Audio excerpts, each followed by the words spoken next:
Hey guys, how's it going? Azrak Collections here, and today we're looking at another Azrak Collections customs. So this time we're making the Kingdom Come Superman.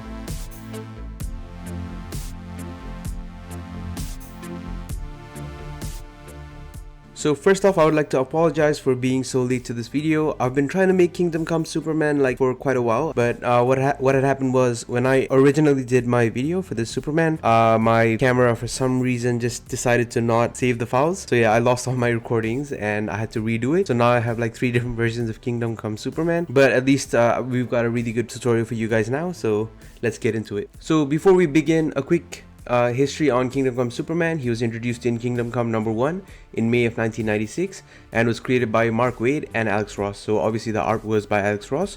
This is a cross-world story in a world where there is a civil war going on between the superheroes, and this is sometimes told in the perspective of a normal man. So it's like a different perspective and it's a pretty cool story. So if you haven't already, please check it out. So let's get into all the items required for this custom. So you'll need some fabric, you'll need red and blue fabric in specific, you'll also need some scissors, you'll need a needle and a thread, preferably blue, you'll need the V-Toys body, you'll need some polypropylene sheet, preferably black so that you can make the belt, you'll need Avery DIY transfer paper for the chest emblem, you'll need the red boots. I got these off of Action Figure Customs on eBay, and you'll also need a head sculpt. You can use the Mattel head sculpt, and you can also choose to use this custom head sculpt that I got from Facebook from this person called Juan12. He's also on Instagram, so I'll leave his handles down below so you can get the exact same parts. So something special about this action figure is that we're doing a one-piece suit template.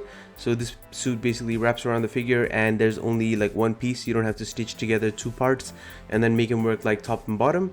It's just going to be one piece, and it is as seam free as possible.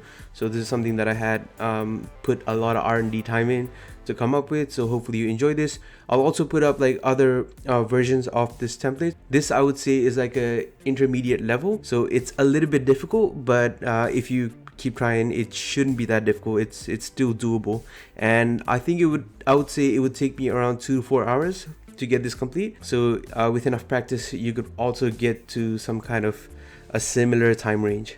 To kick things off, we'll take the piece of fabric that we're using for the Superman costume. We're gonna flip it over so that the outside part is on the bottom, and we want to trace the template over on the inside part. So once you've traced the template over, what you want to do is trace out the seam lines if you want. This is just a guide to help you trace out the seam lines. So basically this is what the seam line should look like. You should leave I guess ½ an inch on like all sides except for the bottom of the legs and also the outside of the hands and the back. So if you follow what's on screen, you should be fine.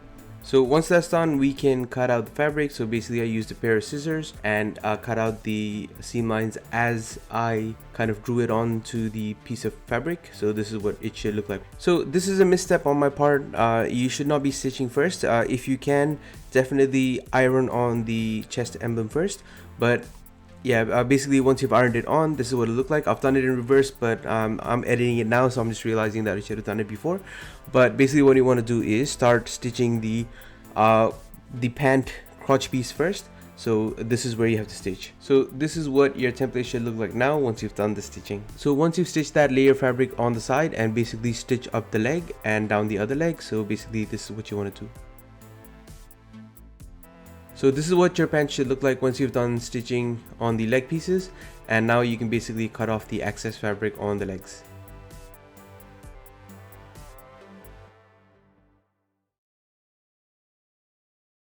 So now that the legs are done, we can move on to folding over the shirt piece of the one-piece suit and basically stitching out the arms and halfway down the body. So once you stitch out the arms and the sides of the body, you can basically cut off all the excess fabric, and we are now ready to flip over the suit, and this is what it should look like. So next I'm doing the chest emblem. This is because I forgot to do it early on, and it's a little bit messy this way because the fabric has more folds and creases, so it's difficult to get it flat, so it might not stick as well. But if you do it initially when you have the template cut out, it's a lot easier, but it works either way. So basically just follow the directions on the back of the Avery DIY fabric transfer paper. So now we're ready to move on to the trunks. So let's take the template and take our red fabric and basically trace on the template onto the fabric 2 times. So just like before, I'm showing you how you can leave a seam allowance for the stitching bit for the trunks. So basically leave some seam allowance on the sides,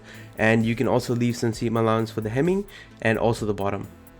So this is what your trunk should look like once you cut out the template, and now we're basically ready to sew in the hemline. So once you have both the trunks done with the hemlining, you can now put it back to back.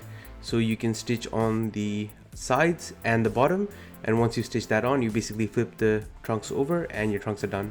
So once you've done stitching, you can cut off the excess fabric and flip over the trunks, and this is what they'll look like when they're done.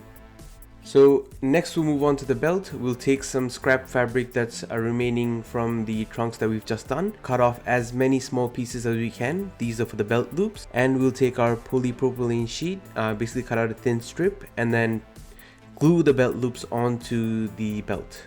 So this is what the belt should look like once it's done. And for the centerpiece, all I used is another polypropylene sheet and basically just painted in gold. So now that we've made the whole costume, we're ready to put it onto the figure. So all we need to do now is take the figure apart at the waist and basically slip the pants in and also the top on, and then you can join it later on once it's in the fabric suit. It just makes it a little bit easier. So now that the suit is on, we basically want to close out our seams on the sides. So basically what we're doing is the ladder method or the zigzag method on the back that I've taught you guys in the previous videos as well. So basically all you want to do is have a stitch going on at the back, basically covering all the open parts at the moment, and once you have the running stitch, basically pull and it should tighten together and make the suit look complete.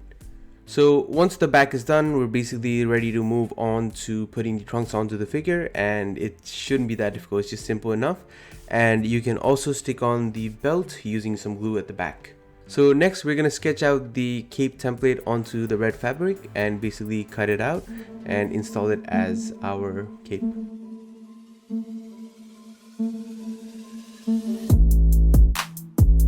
So there you have it guys, our Kingdom Come Superman is finally done. Thank you so much for watching. I hope you enjoyed this video. Please subscribe if you haven't already to help the channel, and that really helps a lot, and leave a like if you like this video. I'm looking forward to see you guys in another video with more customs, so stay tuned.